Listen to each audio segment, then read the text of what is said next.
Hari itu aku tiba di Sungai Mahakam menjelang sore, dengan langit yang warnanya sedikit keruh seperti habis menahan hujan. Paman Arman sudah menungguku di ujung dermaga kecil yang terbuat dari papan kayu yang mulai keropos. Dia mengangkat tangan sambil tersenyum kecil, senyum yang kelihatan hangat, tapi entah kenapa, justru terasa menyimpan sesuatu yang tidak dia ucapkan. Aku membawa tas ransel yang tidak terlalu berat, hanya berisi baju seperlunya. Tujuanku sebenarnya sederhana, sekadar berkunjung, menginap 2 malam, dan menikmati suasana tenang di rumah terapung milik paman, karena katanya tempat ini bagus buat menenangkan pikiran. Tapi, begitu aku menapakkan kaki pertama, kali di jalur kayu yang menghubungkan daratan dengan rumah terapung itu, perasaan tenang sama sekali tidak muncul. Yang terasa justru hawa dingin yang terasa merayap pelan dari telapak kaki sampai tengkuk. Air Mahakam sore itu terlihat lebih gelap daripada biasanya. Bukan gelap karena dalam, tapi gelap seperti hidup, seolah-olah ada sesuatu yang bersembunyi di dasar sungai dan sedang menatap ke atas, menatap siapapun yang lewat. Aku mencoba mengabaikan perasaan aneh itu. Bisa saja cuma halusinasiku yang parno karena suasana terlalu sepi. Angin pun seperti enggan bergerak, hanya sesekali menggesek permukaan air, membuat gelombang kecil yang kemudian menghilang begitu saja. Begitu aku masuk ke rumah terapung itu, aroma kayu basah langsung menyambut. Rumahnya tidak besar tapi cukup rapi. Ada 2 kamar, 1 dapur kecil, dan 1 ruang depan yang langsung menghadap jendela besar dengan pemandangan sungai. Paman mempersilakan aku duduk sambil menaruh teh hangat di meja kayu. Dia bertanya kabar, menanyakan gimana perkuliahanku, gimana orang tua, hal-hal biasa untuk membuka suasana. Tapi selama kami mengobrol, aku memperhatikan satu hal yang aneh. Paman tidak pernah sekalipun melihat ke arah jendela. Padahal jendela itu besar dan pemandangan sore dari sana sebenarnya sangat indah. Aku akhirnya bertanya, "Man, kenapa nggak pernah lihat ke sungai? Kan biasanya paman paling suka ngopi sambil duduk di sini." Paman terdiam beberapa detik sebelum menjawab, "Sekarang beda, Dim. Sudah beberapa bulan ini habis maghrib, airnya itu jangan ditatap. Nggak baik." Awalnya aku pikir paman bercanda. Aku langsung ngekek. "Loh, masa cuma lihat air aja nggak boleh? Emang kenapa, Man?" Suaraku terdengar santai, tapi dalam hati aku agak heran. Larangan yang aneh banget. Paman tidak ikut tertawa. Dia hanya menatapku dengan mata yang sedikit memerah, seperti orang yang kurang tidur atau menyimpan sesuatu yang berat. "Pokoknya jangan. Nanti aku jelasin kalau kamu sudah siap." Aku ingin bertanya lebih jauh, tapi suasana mendadak hening ketika azan maghrib terdengar dari kejauhan.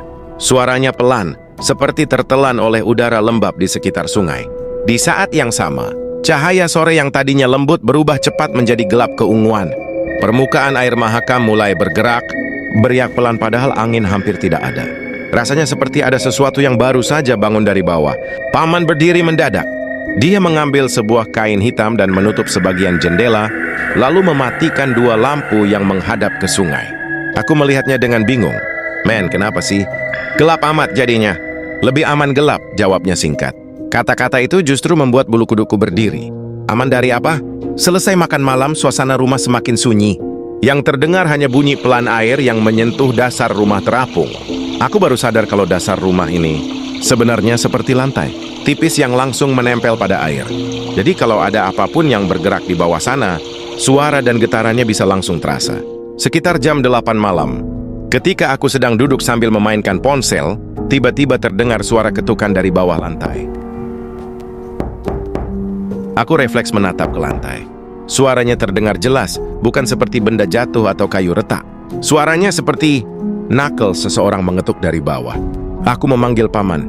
"Men, itu suara apa?" Paman tidak bergerak dari kursinya.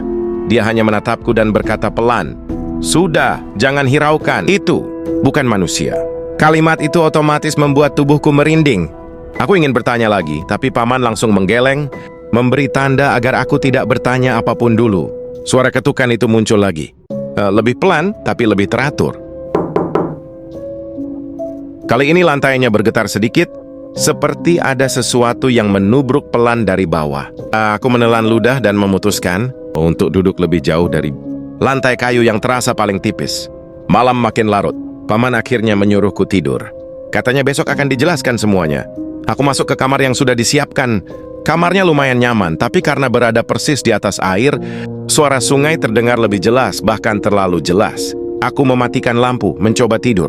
Tapi suara dari luar kamar seperti tidak mau membiarkanku. Awalnya hanya suara air, tapi lama-lama ada suara lain. Suara seperti seseorang mengusap dinding rumah dari luar. Seperti kuku panjang yang menggesek kayu. Aku memejamkan mata rapat-rapat. Jantungku berdetak kencang.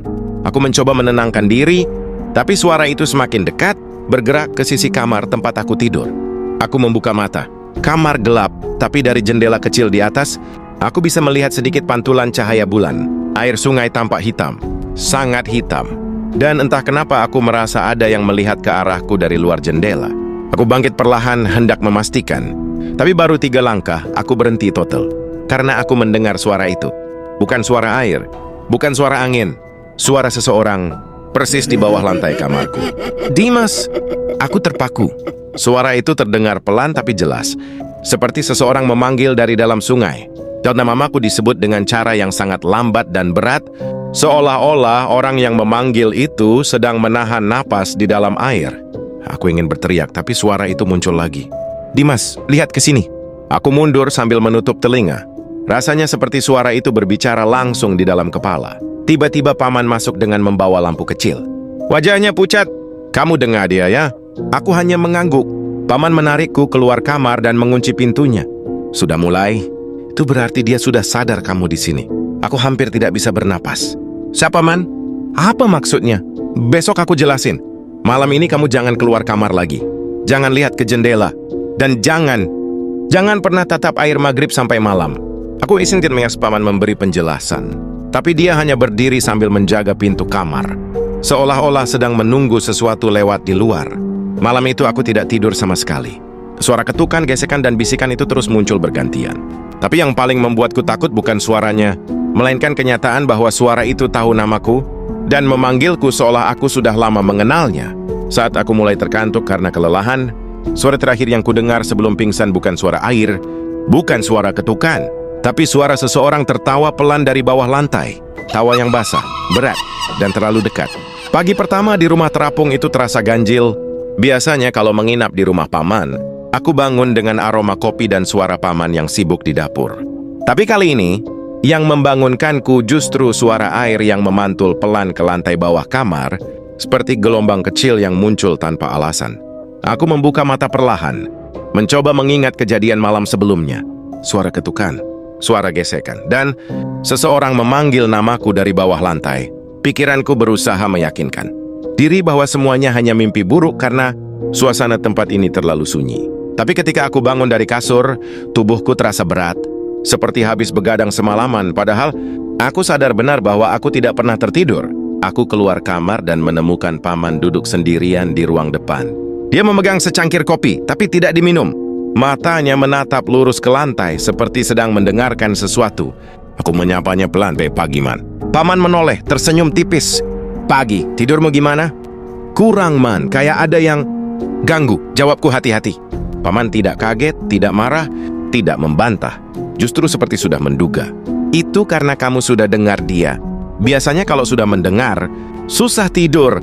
Dia berdiri lalu memberikan aku segelas teh hangat. "Minum dulu." Hari ini aku mau jelasin banyak hal. Aku memperhatikan wajahnya.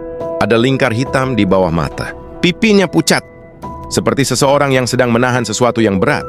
Aku duduk dan minum perlahan, sambil menunggu penjelasan yang paman janjikan. Tapi sebelum paman yang sempat bicara, ada suara kecil dari bawah lantai. Seperti gelembung air pecah dari dasar rumah. Aku langsung menatap paman dengan panik. Tapi dia mengangkat tangan, memberi tanda agar aku tetap duduk. "Itu cuma sisa semalam," katanya pelan. "Men, sebenarnya itu apa sih?" tanyaku, sudah tidak sabar. Paman menarik napas panjang, lalu mulai bercerita. Suaranya stabil tapi terdengar sangat berhati-hati. Seolah takut jika suaranya terlalu keras, sesuatu di luar akan ikut mendengarkan. Sudah beberapa bulan ini, banyak orang di sekitar Mahakam melihat bayangan aneh di air habis maghrib. Kadang kayak bayangan perempuan, kadang kayak seseorang yang tenggelam tapi muncul cuman sampai dagu.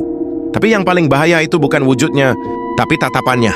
Orang bilang kalau sudah menatap balik, meskipun cuma sekilas, makhluk itu bakal tahu wajahmu. Dia bakal nyari, sampai dapat. Aku membeku. Kata-kata paman semalam langsung muncul lagi di kepalaku. "Jangan lihat air." Aku menelan ludah.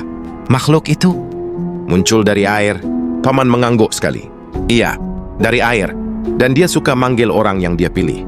Namamu disebut itu tanda pertama. Aku menggenggam gelas teh lebih erat. Tapi kenapa manggil aku? Aku kan baru datang kemarin. Justru itu, jawab Paman. Ada orang bilang dia suka orang baru. Orang yang belum kenal aturan. Orang yang nggak sadar bahwa menatap air setelah maghrib itu berbahaya. Aku merasakan kulitku meremang. Bukan karena angin, tapi karena firasatku bilang bahwa semua ini bukan sekadar cerita menakutkan. Untuk menakut-nakuti anak kecil. Ini terasa nyata, terlalu nyata. Setelah kami sarapan, Paman bilang dia harus pergi ke pasar sebentar untuk membeli beberapa barang. Aku menawarkan diri ikut, tapi Paman justru melarang. Lebih aman kamu di sini. Jangan buka pintu. Jangan dekat jendela. Dan kalau ada yang manggil dari bawah lantai, pura-pura yang nggak dengar. Aku mengangguk, meski jujur saja, aku tidak yakin bisa mengabaikan sesuatu yang memanggil namaku dari bawah rumah. Saat Paman pergi, rumah terapung itu menjadi jauh lebih sunyi daripada biasanya. Angin mulai bertiup, tapi arah hembusannya terasa aneh. Kadang berhenti, kadang datang mendadak seperti ada yang meniup dari sudut rumah. Aku mencoba mengalihkan perhatian dengan menonton video di ponsel, tapi sinyal begitu buruk sampai videonya tidak mau berjalan. Akhirnya aku duduk di depan jendela, tapi tetap menjaga pandanganku agar tidak jatuh ke permukaan air. Dari sudut mata, aku bisa melihat sungai bergerak pelan. Ada rasa penasaran yang besar, rasa ingin melihat apa sebenarnya yang ada di sana. Tapi larangan Paman bergema di kepalaku. Jadi aku memalingkan pandangan. Sampai seorang nenek di atas perahu kecil tiba-tiba berhenti di depan rumah. "Nak," panggilnya. Aku mendekat tapi berhenti beberapa langkah dari jendela. "Ya, Nek," jawabku. Nenek itu menatapku dengan raut ketakutan. Bukan pada diriku, tapi pada rumah ini. Pada sungai ini. "Kamu tamunya Pak Arman ya?" "Iya." "Jangan bandel ya. Kalau sudah maghrib, tutup pintu rapat-rapat. Jangan nengok air. Jangan jawab kalau ada yang manggil dari bawah." "Dia suka suara baru!" Jantungku langsung berdegup keras. "Nenek tahu tentang itu?" Nenek itu menunduk. Semua orang sini tahu. Tapi itu cuma sedikit yang selamat dari panggilannya. Aku merinding. Bukan cuma kulit, tapi sampai tulang rasanya dingin. Nenek itu cepat-cepat pergi sambil membaca doa pelan. Perahu kecilnya bergerak menjauh, tapi perasaanku justru semakin tidak tenang. Rumah terasa semakin sunyi. Sungai semakin gelap.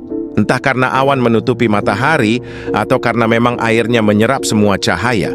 Menjelang sore, Paman akhirnya pulang. Wajahnya tampak lebih tegang dari pagi tadi. Dia membawa plastik besar berisi garam kasar, daun kelor, dan botol kecil berisi air yang warnanya agak kecoklatan. "Air Sungai Mahakam," katanya tanpa aku tanya. "Ini buat jaga-jaga."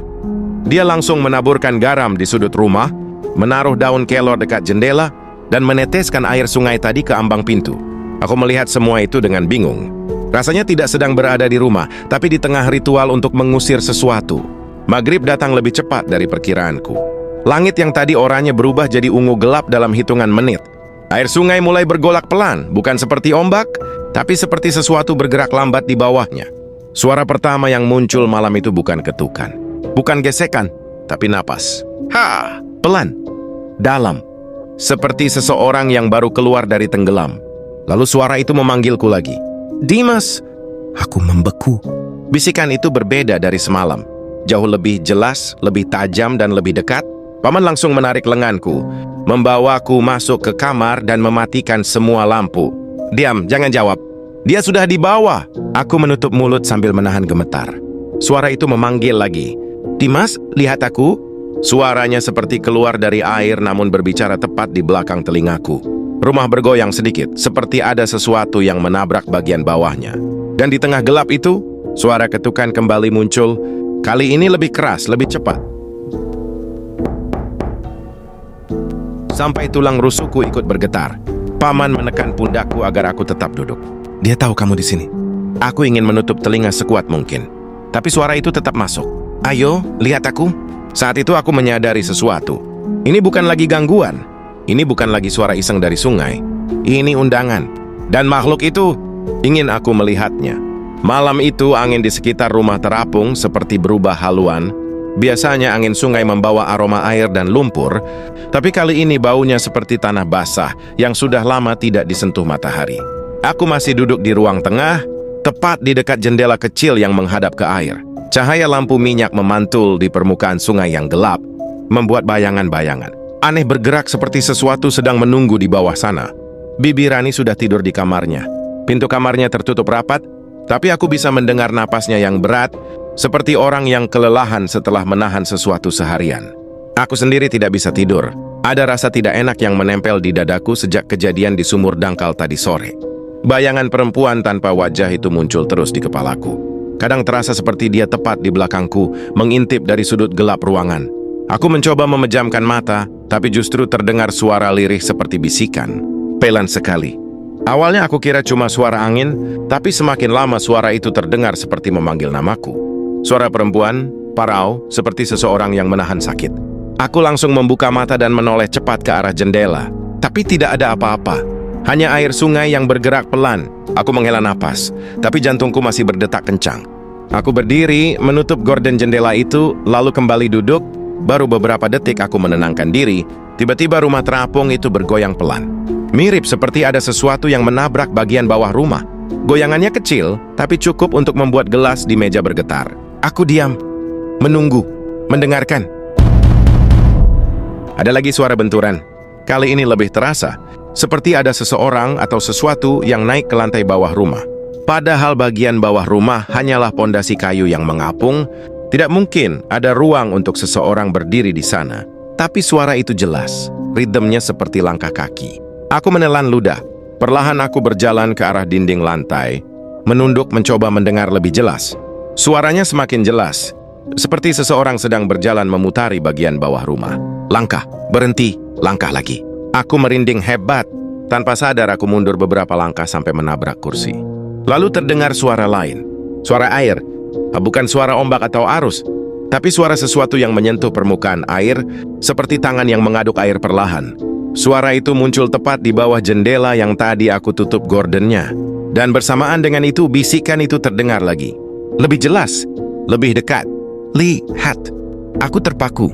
Suara itu datang dari luar jendela. Aku tidak berani bergerak. Keringat dingin mulai turun dari pelipisku.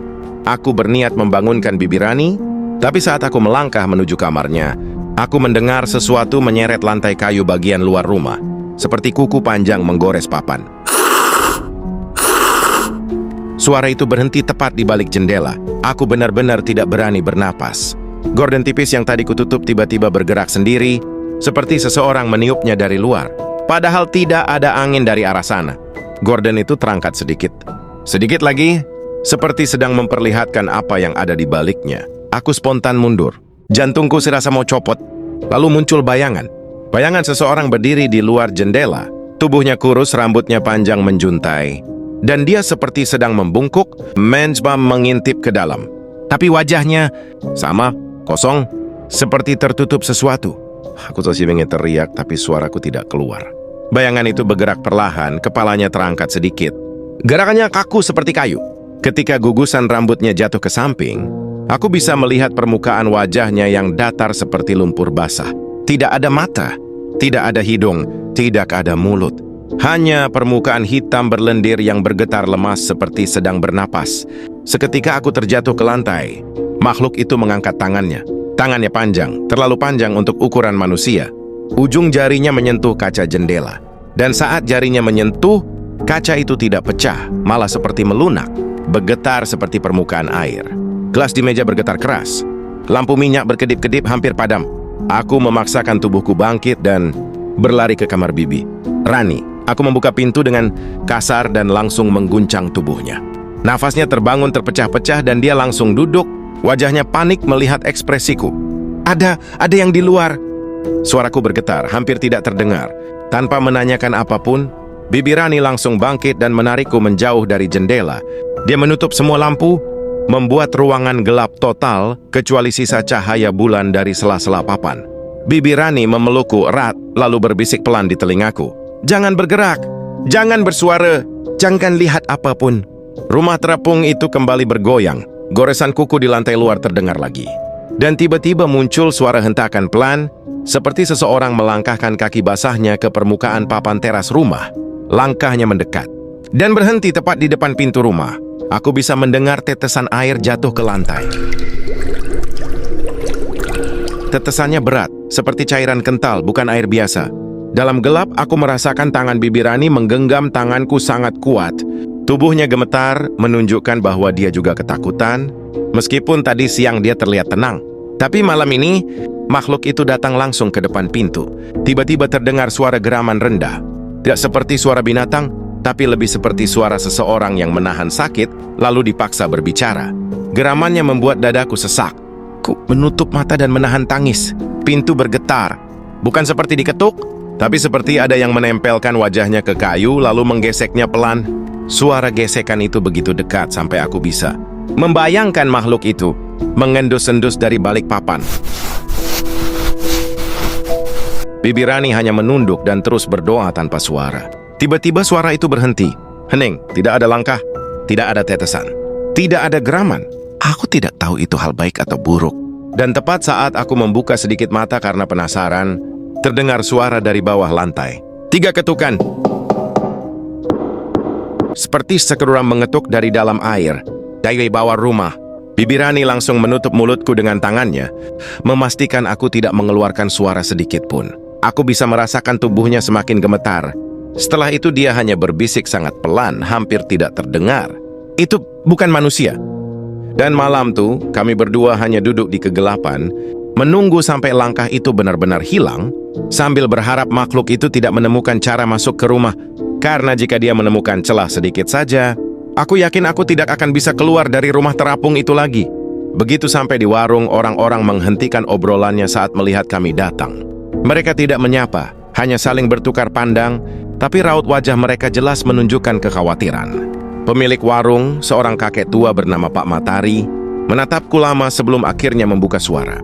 "Kamukah yang semalam lihat sesuatu di sungai?" Tanyanya begitu langsung. Aku terkejut. Aku bahkan tidak keluar rumah semalam. Aku nggak lihat apa-apa, Pak.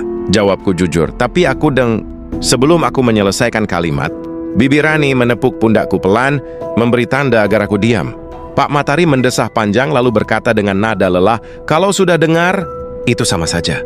Orang-orang lain di warung mulai berbisik pelan. Ada yang menatapku iba, ada yang menatap takut. Seorang ibu bahkan memeluk anaknya erat, seolah takut aku membawa sesuatu yang buruk. Aku mulai panik. "Pak, sebenarnya ada apa sih di sungai ini? Kenapa semua orang kayaknya tahu tapi nggak ada yang mau cerita?" Pak Matari duduk perlahan di kursi kayu tua, menatap sungai yang mengalir pelan, lalu bicara dengan suara yang hampir bergetar. "Sungai Mahakam itu bukan cuma tempat air mengalir, Nak. Ada yang hidup di dalamnya. Sesuatu yang sudah ada sebelum manusia tinggal di pinggir sungai ini. Dia biasanya diam, tapi kalau sampai ada yang memanggilnya, atau kalau dia merasa dipanggil, maka dia akan muncul." Aku merinding. "Lalu semalam, dia datang karena apa?" Kakek itu menatapku lama. Sangat lama sampai rasanya napasku sesak. "Karena kamu sudah dianggap menatapnya." Aku langsung gemetar. "Tapi aku nggak lihat apa-apa. Aku cuma..." "Kadang dia ingin kamu melihatnya," kata Pak Matari dengan nada putus asa. "Kadang dia datang sendiri." Bibi Rani menarik lenganku dan mengajakku pulang tanpa berkata apa-apa. Sepanjang perjalanan, aku merasa ada sesuatu yang mengikuti kami dari balik pepohonan. Suara air sungai terdengar lebih berat, seperti seseorang sedang bergerak di bawahnya. Bahkan ketika kami sampai di rumah, aku merasa rumah terapung itu bergoyang sedikit lebih keras, seolah ada sesuatu di bawahnya yang sedang menunggu. Saat sore menjelang, suasana semakin tidak enak. Awan berkumpul tepat di atas rumah kami. Angin berhenti, air tidak bergerak, seolah dunia ikut menahan napas. Aku duduk di lantai ruang tengah, memeluk lututku sendiri, mencoba menenangkan diri. Tapi suara itu datang lagi. Bisikan kecil, lebih jelas, lebih dekat. "Lihat." Aku langsung menutup telingaku, tapi suara itu tidak berasal dari luar. Suara itu berasal dari dalam rumah, dari lantai di bawahku, dari dasar sungai. Tubuhku bergetar hebat. Air mata mulai mengalir tanpa sadar. Ketakutanku mencapai puncaknya ketika aku menyadari sesuatu. Ketukan itu muncul lagi, pelan, tepat di bawah lantai kayu. Seolah makhluk itu memanggil menunggu aku membalas. Aku menggigit bibirku, menahan suara tangis.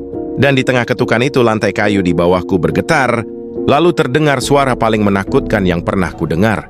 Suara kuku panjang, menggaruk dari bawah. Malam itu datang lebih cepat dari biasanya, seolah matahari sengaja bersembunyi lebih cepat dari horor yang menunggu. Langit menghitam, angin berhenti total, dan air sungai yang biasanya bergelombang kecil menjadi diam seperti kaca. Bibi Rani berkali-kali mengecek pintu dan jendela, memastikan semuanya terkunci rapat. Tapi dari raut wajahnya, aku tahu dia sendiri. Tidak yakin apakah kunci dan papan kayu bisa menghentikan makhluk itu masuk. Aku duduk di pojok ruangan dengan selimut yang kutarik sampai ke dada. Lampu minyak sudah mulai redup meski baru saja dinyalakan, seperti ikut takut dengan suasana malam ini. Suara ketukan dari bawah lantai belum hilang. Sesekali berhenti, lalu muncul lagi dari titik berbeda. Kadang dekat, kadang jauh, dan kadang terasa tepat di bawah kakiku sendiri. Setiap kali terdengar, tubuhku mendadak lemas. Saat suara itu berhenti lagi, Bibi Rani duduk di sampingku dan berkata dengan suara pelan, "Dia sudah mengikuti kamu. Dari pertama kamu dengar panggilannya." Aku menatap Bibi Rani dengan wajah bingung bercampur takut. "Maksudnya, mengikuti? Kenapa aku?" Bibi Rani menarik napas panjang. Lalu matanya menerawang seolah sedang melihat sesuatu yang jauh sekali. "Dulu, sebelum kamu lahir, ada kejadian mirip seperti ini. Anak tetangga kita, dia dengar suara itu dari sungai menjelang maghrib. Awalnya cuma bisikan, lalu goresan, lalu ketukan. Dan setelah itu, ia tidak melanjutkan. Wajahnya berubah pucat. Aku menelan ludah dan bertanya pelan, 'Terus apa yang terjadi sama anak itu, Bi?' Bibi Rani menggeleng pelan. Orangnya nggak pernah ditemukan lagi. Cuma perahunya yang mengapung dekat jeram. Badannya hilang. Tapi setiap malam, ibunya bilang masih sering dengar suara ketukan di lantai rumah mereka. Sama persis seperti ini. Buluku merinding semuanya. Jantungku berdetak lebih cepat. Tapi aku nggak manggil dia, Bi. Aku nggak lihat air. Aku nggak. Kadang dia yang manggil kamu," potong Bibi Rani cepat. "Kalau dia sudah pilih seseorang, dia akan terus mengikuti sampai orang itu ikut dia ke bawah." Aku terdiam. Ruangan seketika terasa lebih dingin dari sebelumnya. Seolah udara disedot keluar dari rumah. Goresan terdengar lagi. Kali ini bukan dari lantai, dari dinding luar rumah. Pelan tapi panjang, seperti seseorang sedang menggaruk papan kayu dari luar sambil berjalan memutari rumah. Aku memejamkan mata. Nafasku bergetar. Bibi Rani berdiri dan mematikan lampu minyak. Ruangan langsung gelap kecuali cahaya samar dari celah-celah papan. "Jangan lihat ke jendela," kata Bibi Rani cepat. "Apapun yang terjadi, jangan lihat." Aku mengangguk meski ketakutanku justru makin meningkat. Suara goresan itu terus mengitari rumah, pelan tapi pasti. Seperti makhluk itu sedang memastikan kami ada di dalam. Lalu suara langkah air terdengar dari samping rumah, seperti kaki basah naik ke papan teras. Pintu yang terbuka mendadak membuat seluruh ruangan dipenuhi. Hawa dingin yang tidak masuk akal. Air sungai menyembur ke dalam rumah, mengalir sampai membasahi lantai. Bibi Rani spontan menarikku ke belakang, tapi aku sudah terlanjur kaku melihat sosok yang berdiri di pintu. Bayangan tinggi itu seperti sosok perempuan, tapi tubuhnya terlalu panjang, terlalu kurus, dan membungkuk seperti tulangnya patah di banyak bagian. Rambutnya menutup seluruh wajah, basah dan meneteskan air hitam pekat ke lantai. Tangannya menggantung sampai hampir menyentuh lutut, dan ujung jarinya tajam seperti tulang yang menonjol keluar. Seluruh tubuhnya bergerak perlahan, naik turun seperti seseorang yang kehabisan napas. Dan suara napasnya itu berat, basah, seperti paru-parunya penuh lumpur, menggema di seluruh ruangan. Bibi Rani berteriak pelan, setengah mendorongku ke sudut ruangan. "Jangan lihat mukanya, jangan lihat!" Tapi sulit sekali tidak melihat ketika sosok itu berdiri 3 meter di depanmu. Rumah terapung itu bergoyang semakin keras, seolah makhluk itu membawa seluruh sungai bersamanya. Air naik semakin tinggi.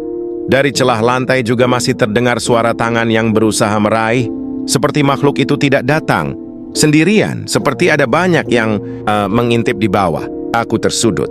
Ruangan itu terasa semakin sempit. Setiap hembusan napas makhluk itu membuat kulitku merinding dan kepalaku berdenyut seperti dipegang kuat-kuat dari belakang. Bibi Rani mencoba menghalangi makhluk itu dengan berdiri di depanku sambil membaca doa. Keras-keras, tapi suaranya gemetar. Makhluk itu berhenti. Wajahnya masih tertutup rambut panjang yang basah. Kemudian perlahan kepalanya miring ke kanan dengan gerakan patah, lalu kembali lurus, lalu miring lagi ke kiri, seperti sedang memeriksa sesuatu. Lalu dia melangkah, 1 langkah maju. Lantai kayu seperti melunak di bawahnya, seperti tidak sanggup menahan berat sesuatu yang bukan manusia. Air semakin masuk, membuat seluruh lantai basah. Aku merasa telapak kakiku mulai dingin, seperti ada sesuatu merayap dari air. Makhluk itu terus maju. Satu langkah lagi, dan di titik itu sesuatu dalam diriku seperti putus. Aku tak sanggup lagi menahan ketakutan, dan aku berteriak histeris. Jeritanku menggema di seluruh rumah terapung, dan itu adalah kesalahan terbesar yang bisa kulakukan. Saat aku berteriak, makhluk itu berhenti. Kepalanya perlahan mengangkat, rambutnya sedikit terurai ke samping, dan aku melihat sesuatu yang membuat seluruh tubuhku mati rasa. Wajah itu bukan wajah, hanya kulit putih pucat seperti lilin cair. Tidak ada mata, tidak ada hidung, tidak ada mulut. Hanya gundukan kasar yang berdenyut pelan, seperti sesuatu sedang bergerak di balik kulit tipis itu. Seperti ada wajah lain yang berusaha keluar. Bibi Rani melemparkan sesuatu ke lantai, sebuah kantong kecil berisi garam dan daun-daun kering. "Pergi!" teriaknya sambil mengayunkan tangan ke arah makhluk itu. Untuk sesaat makhluk itu mundur sedikit. Air di sekitarnya bergolak seperti marah. Tapi lalu ia mendesis. Suara itu tidak seperti manusia, tidak seperti binatang. Lebih seperti air yang ditarik paksa dari dasar sungai dan dipaksa bersuara. Bibi Rani kembali menjeritkan doa, tapi kali ini makhluk itu bergerak cepat. Tangannya melambai ke udara dan suara angin keras menghantam tubuh Bibi Rani sampai dia terlempar ke dinding. Suaranya jatuh keras dan aku langsung menjerit memanggilnya, "Bibi." Dia tidak bergerak. Aku merangkak mendekatinya. Tapi tiba-tiba tangan pucat dari bawah lantai muncul lagi meraih kakiku. Aku berteriak sekuat tenaga dan menendang tangan itu hingga terlepas, tapi tangan itu muncul lagi dan lagi, seperti ada banyak tangan yang berebut menarikku ke bawah. Makhluk di pintu kembali fokus padaku. Dia melangkah, satu langkah, dua langkah. Setiap langkahnya membuat lantai kayu menurun seperti akan jebol. Aku mundur perlahan, tapi di belakangku hanya ada dinding. Tidak ada jalan keluar. Pintu satu-satunya dihalangi makhluk itu. Tangan-tangan dari bawah lantai makin agresif, meraih, mencakar, menggores kulit kakiku. Napasku sesak, mataku basah oleh air mata yang tidak bisa kutahan lagi. Dan makhluk itu akhirnya berdiri di depanku. Jaraknya hanya satu langkah. Aku bisa mendengar suara air menetes dari ujung jarinya. Dia menunduk perlahan, rambutnya hampir menyentuh wajahku. Aku memejamkan mata. Aku pasrah. Aku tahu ini akhirnya. Tapi tiba-tiba, suara asli lain terdengar dari luar rumah. Suara teriakan banyak orang. Suara dayung menghantam air. Suara orang berlari di atas papan. Dan suara Pak Matahari berteriak keras, "Jangan biarkan dia ambil anak itu." Ya, banyak orang langsung memasuki rumah terapung dengan membawa obor, bambu panjang, dan tali. Mereka mengelilingi makhluk itu sambil meneriakkan doa keras-keras. Obor-obor itu menyala sangat terang, membuat makhluk itu mundur sejenak dan melengking. Lengkingannya membuat telingaku berdengung. Suara itu seperti suara 1000 orang tenggelam yang berteriak bersamaan. Makhluk itu meronta, menggeliat, melambai-lambaikan tangannya yang panjang. Tapi semakin banyak orang datang, semakin terang cahaya obor di sekelilingnya. Air di dalam rumah mulai turun. Tangan-tangan dari bawah kembali menghilang. Pak Matahari menarikku dengan cepat, memelukku dan membawaku keluar dari rumah. "Jangan menolak. Ikut saya!" teriaknya. Aku menangis sejadi-jadinya, tubuhku lemas. Di luar, aku bisa mendengar makhluk itu masih melengking keras, suara lemparan bambu, suara obor, dan doa-doa bersautan. Rumah terapung itu bergoyang seperti mau hancur. Sampai akhirnya, air sungai meluap tinggi sekali lalu hening. Tidak ada suara, tidak ada hentakan, tidak ada goresan, tidak ada apa-apa. Aku hanya mendengar napasku sendiri dan suara orang-orang yang mulai berdoa dengan suara lirih sambil menuntunku menjauh dari rumah. Ketika aku menoleh, meski orang-orang menyuruhku jangan, aku melihat rumah terapung itu perlahan tenggelam ke dalam sungai. Tidak cepat, perlahan sekali. Seolah sesuatu dari bawah sedang menariknya kembali. Aku mencari Bibi Rani, tapi yang kutemukan hanya air yang bergolak. Pelan di tempat rumah itu tenggelam. Bibi Rani tidak pernah ditemukan. Rumah terapung itu menghilang sepenuhnya ke dasar sungai. Dan sejak malam itu aku tidak berani menatap permukaan air, bahkan di siang hari sekalipun.